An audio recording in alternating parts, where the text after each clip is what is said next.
Hola, ¿qué tal? Muy buenas tardes. Mi nombre es Héctor Burget y te voy a comentar solamente en torno no al amparo, sino ni al concepto de violación de lo que había publicado hace unos días, sino es técnicamente hablar de dos artículos de la Constitución.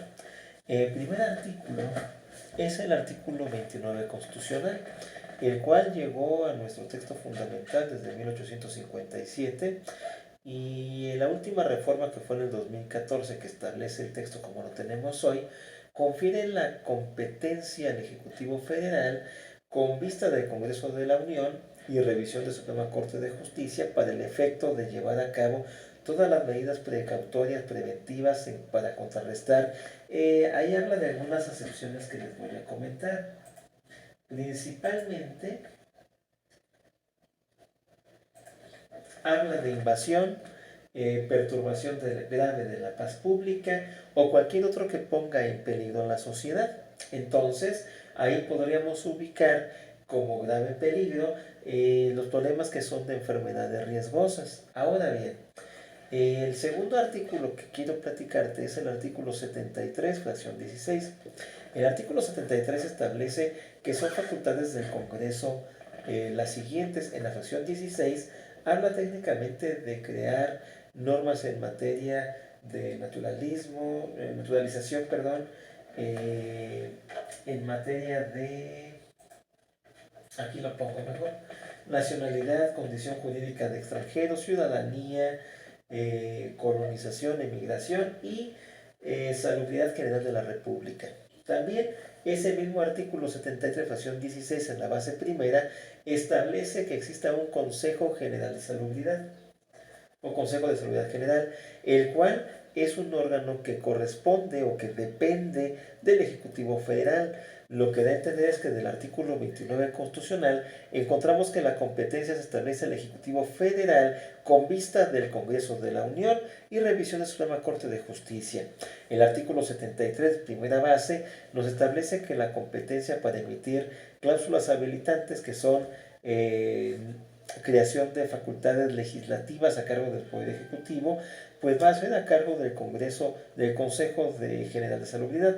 Este consejo pertenece al Ejecutivo Federal.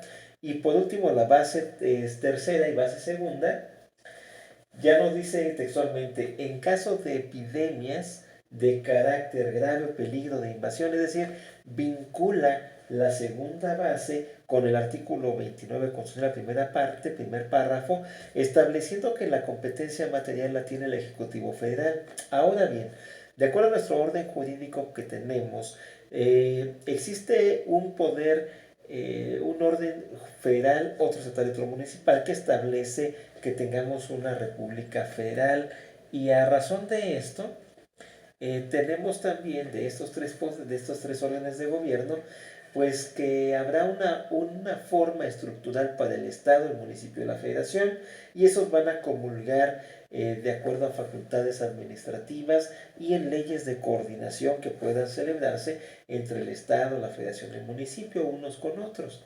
Ahora bien, el ámbito competencial entonces a cargo de quién está en materia de salubridad, en materia de epidemias y pandemias, uno, del Ejecutivo Federal, dos, los órganos que dimanan de él y que de él dependen, como es el Consejo de Salubridad General y la Secretaría de Salud. Ahora bien, al ser ellos los competentes y tener dos artículos de suma importancia para la atención de esta pandemia, tenemos que remitirnos de que desde el diciembre del 2019 ya empezaban los brotes reconocidos en la República Popular China.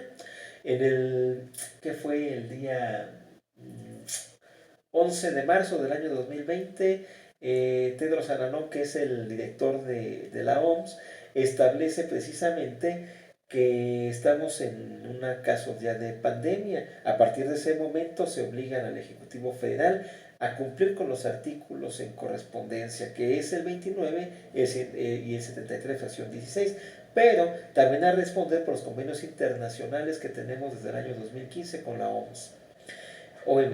¿Y qué pasó entonces? Bueno, que no había nada. Llegan amparos de Oaxaca, Michoacán, Querétaro, Guadalajara, Guanajuato, que obligan al Ejecutivo Federal a establecer las medidas correspondientes para enfrentar la pandemia. Curiosamente, no había muchos acuerdos. Llega el acuerdo del 24 de marzo que establece la Jornada Nacional de Sana Distancia con las reglas correspondientes. A su vez, ese mismo acuerdo establece quién es el grupo vulnerable en el artículo segundo. A su vez, establece la suspensión de actividades que no sean esenciales, denotando una definición de ellas, y posteriormente confirma la competencia del Ejecutivo Federal a establecer estos convenios, estos acuerdos, perdón, invocando el artículo 73, fracción 16, segunda y tercera base.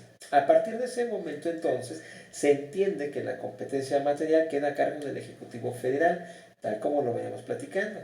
Segundo elemento, ya estando así, entonces, llega el día 27 de marzo, se establece un acuerdo, por medio de un acuerdo, donde se determinaban más que nada los mecanismos que deberían de utilizar las instituciones públicas para obtener los insumos por los cuales iban a enfrentar la pandemia. Posteriormente, a fecha 30 de mismo marzo, se establece que ya es estado de emergencia sanitaria. A partir de ese momento, entonces siguen llegando los comunicados del gobierno. Los últimos que llegaron me parece que son de fecha 6, 7 y 8, o 6 y 8 ya de abril. Hay otros que llegaron el 23 de abril, pero son para extender los plazos, que el día 31 de marzo se prorrogó al 30 de abril. Entonces es nada más extensión de términos para lo de quédate en casa, suspensión de actividades, etc. Lo interesante de estos documentos es que ya está entonces la orden prevista por la Constitución y cumplida por el Ejecutivo Federal, no por sus ganas, porque fue dado los amparos que promovieron en varias partes de la República, que se le obligó a dar cumplimiento. Tercer elemento, que ya estando los acuerdos, entonces el día 20 de abril llega un decreto publicado en el periódico de mayor circulación aquí de la entidad, el cual establecía reglas que excedían lo ya propuesto por el Ejecutivo Federal, olvidando que había un orden gubernamental, federal, estatal y municipal, que hay una jerarquía normativa, que hay una constitución política que establece las bases por las cuales se actúa bajo esos sentidos semblantes, que viene siendo en torno a la pandemia, dando la competencia, como ya lo mencionamos, al Ejecutivo Federal. A partir de ese momento, entonces, se establece ese acuerdo. El problema no es el acuerdo, sino el problema es que para que ese documento tenga legitimidad o legitimación, es necesario que exista un estado se llama estado de excepción, en el cual lo que pretende es que cuando las funciones del Ejecutivo Federal han sido superadas por las formas, hace cuenta, las facultades del Ejecutivo Federal son superadas por la misma pandemia, se entiende que entonces podrán participarlo el Ejecutivo Estatal y Municipal, creando instrumentos o mecanismos extra urgentes o extraordinarios, como el caso del decreto del 20 de abril. Pero para que ocurra un estado de excepción, que tiene que ser por cierto tiempo, debe de estar previsto el Ejecutivo Federal, aprobado por el Congreso de la Unión y con supervisión de la Corte de Justicia. Como eso no ha ocurrido, se entiende entonces que la facultad conferida o que a sí mismo se atribuyó al Ejecutivo Federal y Estatal para crear ese decreto se entiende que es inconstitucional. Además de otras cuestiones que no viene al caso platicar porque son netamente de litigio, sino lo que me interesaba saber y mostrar es solamente dos acepciones: el artículo 29 constitucional, a quien le dimana la competencia, y el artículo 73. Se está cargando un video por YouTube que más adelante voy a compartir, que viene un poquito más extenso. Hasta aquí es solamente para cumplir con la palabra. Yo había dicho que desde la semana pasada, pero fue imposible. Hay que hacer también labor en casa y hay que leer, hay que estudiar, hay que estar a la vanguardia. Por lo pronto, pues muchas gracias por escucharme. Que tengan todos un maravilloso día, tarde, y gracias por todo. Hasta luego, su amigo Héctor Burllero Ontiveros.